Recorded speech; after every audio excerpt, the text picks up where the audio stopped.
Chair, on December 19th, 2020, Donald Trump tweeted, "Big protest in DC on January 6th. Be there, will be wild." This was 5 days after the Electoral College certification. And indeed, it was very wild. There were people brandishing Trump flags, Confederate flags, wearing T-shirts that said Camp Auschwitz, referring to United States Capitol Police officers who are Black Americans, hurling racial epithets at them using the N-word, and a noose was erected on the west lawn of the Capitol. This was a violent white supremacist mob who assaulted the nation's capital. It was a deadly and dangerous insurrection that was incited by Donald Trump. And I want to just hold space for the congressional staff, the custodial workers, the food service workers, the members, and all who experienced trauma, those who endured injury, and hold space for those who lost their lives. And for those custodians who demonstrated true patriotism, cleaning up a ransacked space after a violent white supremacist mob so that we could continue to honor our constitutional duties, and our clerks who worked through the night as well. These events have taken undoubtedly a mental and physical toll. And we have to provide the Capitol Police and everyone who labors in Congress with the comprehensive mental health supports and resources that they deserve and desperately require. Furthermore, as members of Congress, it is our duty to investigate and to rectify the circumstances that failed them in the first place.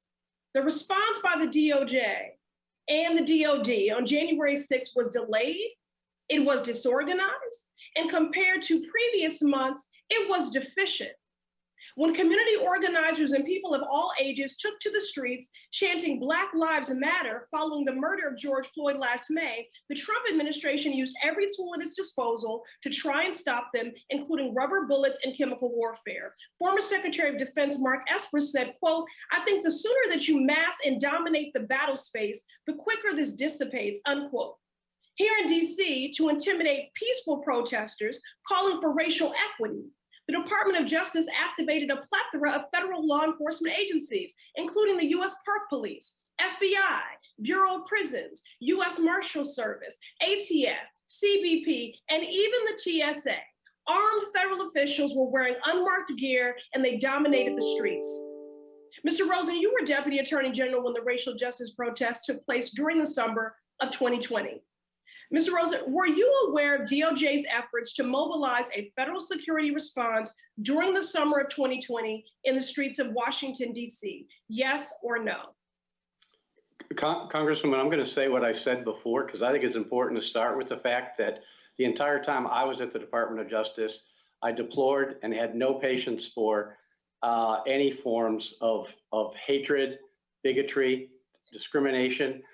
And that was never something we would tolerate. We prosecuted many instances of hate crimes and of racially and ethnically motivated Reclaiming violence. Reclaiming my time. Mr. Rosen, you were the head of the lead federal agency responsible for coordinating the preparations for January 6th. For the record, how many personnel did you coordinate from the TSA for January 6th? No, I think you're under a mistaken impression. I didn't have any authority over personnel from TSA or other agencies. Okay. We did coordinate information sharing. Reclaiming my time. Can you, for the record, share with us what personnel from CBP, ICE, and TSA were engaged for the events on January 6th? Can you provide that? A little bit. I think you would need to talk to the Department of Homeland Security, but it was my understanding that there were federal agents from DHS who went to the Capitol to assist with the restoration of order, along with the others from DOJ and the MPD and other police forces. We'll follow up, but reclaiming my time for now. Mr. Rosen, do you agree, based on your observation and your expertise, that the DOJ acted differently in preparation for the January 6th attack than it did during the summer of 2020? Just a yes or no. I think we're talking about two very different situations, and in both the responses were tailored to the situation at the time.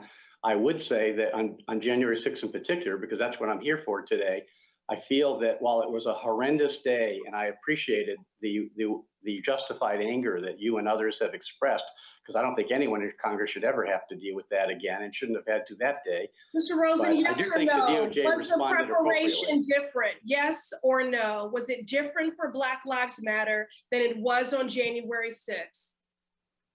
I think we're talking about very different situations. Okay, reclaiming my time, reclaiming my time, reclaiming my time. Madam Chair, time has expired.